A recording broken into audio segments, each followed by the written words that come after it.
Nos séculos 13 e 14, a Rússia esteve sob o domínio dos mongóis e isolada do restante da cristandade. A Rússia começava a se recuperar no século XV, quando o Império Bizantino chegou ao fim.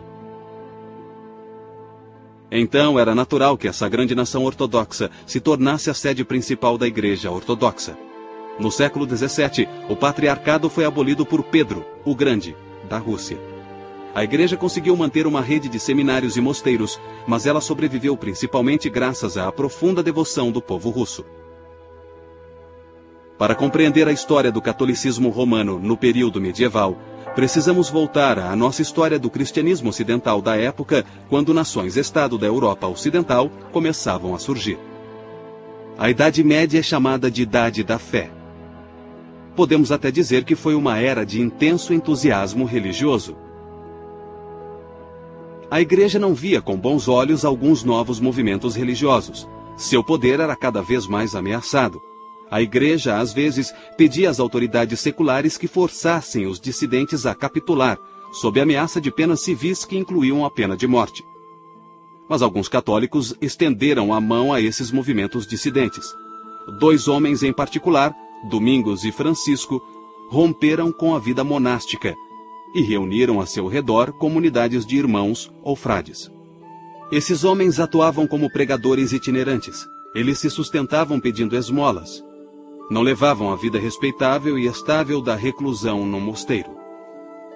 Os franciscanos e dominicanos são muito importantes, principalmente no século XIII, logo após a sua fundação. Eles se tornaram missionários no mundo islâmico, eles eram interessantes, eles dominaram as universidades rapidamente. Acho que por causa de seu sistema de recrutamento. Não dependiam de favores de algum bispo de sua terra. Podiam mandar seus homens para onde quisessem. Então os franciscanos e os dominicanos eram os melhores professores da Universidade de Paris, no século XIII. Também eram inquisidores. Lembrem-se de que a Inquisição só estava tentando saber se havia alguma heresia à solta. Eram precisamente as ordens mais zelosas, os cistercienses, franciscanos e dominicanos, que forneciam os inquisidores. A vida espiritual e intelectual do catolicismo romano teve seu período de maior expansão durante o século XIII, mas a própria Igreja Católica era cada vez mais atacada.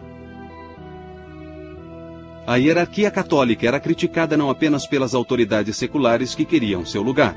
Muitos no clero estavam convencidos de que o poder temporal da Igreja ameaçava o cristianismo mais do que qualquer heresia ou exército do Islã.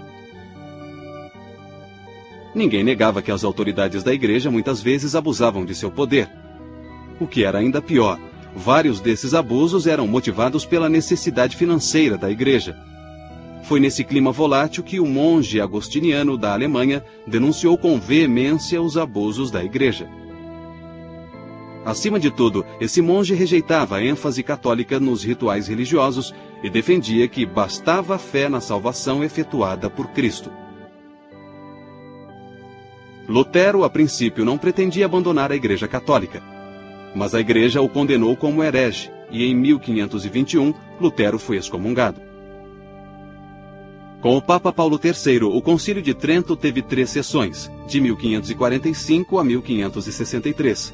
E publicou uma ampla série de decretos sobre teologia e disciplina eclesiástica. O Concílio de Trento foi basicamente uma rejeição de várias ideias protestantes, uma rejeição da doutrina de Lutero, de justificação pela fé, uma reafirmação da doutrina católica dos 7 sacramentos em vez de 2 sacramentos, um respaldo à autoridade dos bispos e do Papa e assim por diante. Trento cobriu praticamente tudo. Em outras palavras, a Igreja Católica Romana reafirmava ser a única intérprete autorizada das Escrituras e da tradição apostólica. Os séculos XV e XVI também presenciaram um dos eventos mais trágicos da história da Europa, a Inquisição. A Inquisição foi um evento complexo. Na verdade, houve 2 inquisições diferentes nessa época, a Inquisição Espanhola e a Inquisição Romana. Alguns protestantes espanhóis foram vítimas da Inquisição Espanhola, mas a maioria era de judeus, muçulmanos e pessoas convertidas dessas religiões ao cristianismo. Acho que, independentemente do que a Inquisição tenha sido realmente, ela se tornou um símbolo da intolerância religiosa, de uma reação exagerada, radical e extrema à diversidade dentro da Igreja. E estavam acontecendo muitas coisas, havia muita divisão na Igreja Católica daquela época, muitos desafiavam os elementos mais fundamentais da fé. Muita gente na Igreja Católica acreditava que isso era um ataque mortal à realidade do cristianismo. A Espanha exilou 170 mil judeus. Os últimos navios transportando judeus partiram da Espanha em 2 de agosto de 1492, um dia antes da partida da expedição de Cristóvão Colombo. Em 1500, os muçulmanos espanhóis teriam de fazer a mesma escolha: conversão ou exílio. Mais tarde, a Inquisição Romana seria responsável por um dos julgamentos mais infames de todos os tempos: a condenação do grande astrônomo Galileu por heresia em 1642. Essa condenação só seria revertida 350 anos mais tarde. Nos séculos seguintes, a Igreja Católica Romana tornou-se cada vez mais hierárquica. A autoridade centrou-se ainda mais no Papa. Essa tendência de centralização teve sua maior expressão no Primeiro Concílio Vaticano, realizado no Vaticano, em Roma, em 1870. Esse concílio, pela primeira vez, sancionou oficialmente a crença de que o Papa é infalível. Na verdade, o decreto é um pouco mais preciso. Diz que quando o Papa fala ex cátedra, formalmente, sobre questões de fé e moral, ele fala com aquela infalibilidade que Cristo quis que sua igreja tivesse. Na realidade, eles não estavam criando algo que não existia. Só estavam delimitando isso. No fim do século XIX, a Igreja Católica Oficial começou a surgir como líder na luta por justiça social para trabalhadores e pobres. As igrejas ortodoxas também viram novos movimentos teológicos nos séculos XIX e XX, na esperança de criar uma teologia cristã moderna. Na segunda metade do século XX, houve movimentos reformistas dentro da Igreja Católica Romana e da Igreja Ortodoxa. A Igreja Católica Romana tornou-se cada vez mais receptiva com aquilo que acredita ser bom no mundo moderno. Essa tendência foi expressa pelo Papa João XXIII, que só era Papa havia 3 meses, quando em 1959 anunciou seus planos de convocar um concílio ecumênico. 4 anos depois, em 11 de outubro de 1962, foi aberto o Segundo Concílio Vaticano. Há um novo espírito invadindo a Igreja Ortodoxa e a Igreja Católica Romana. E uma de suas expressões mais promissoras está nos esforços para reunir essas duas comunhões.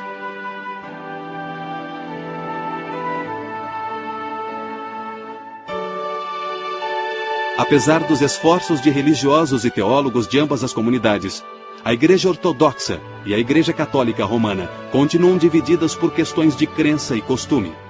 Mas pela primeira vez em muitos séculos, há motivos para ter esperança de que essa divisão logo acabe. Sempre haverá tribulações. A Igreja sempre enfrentou perturbações de fora e de dentro, porque Satanás está sempre tentando nos destruir.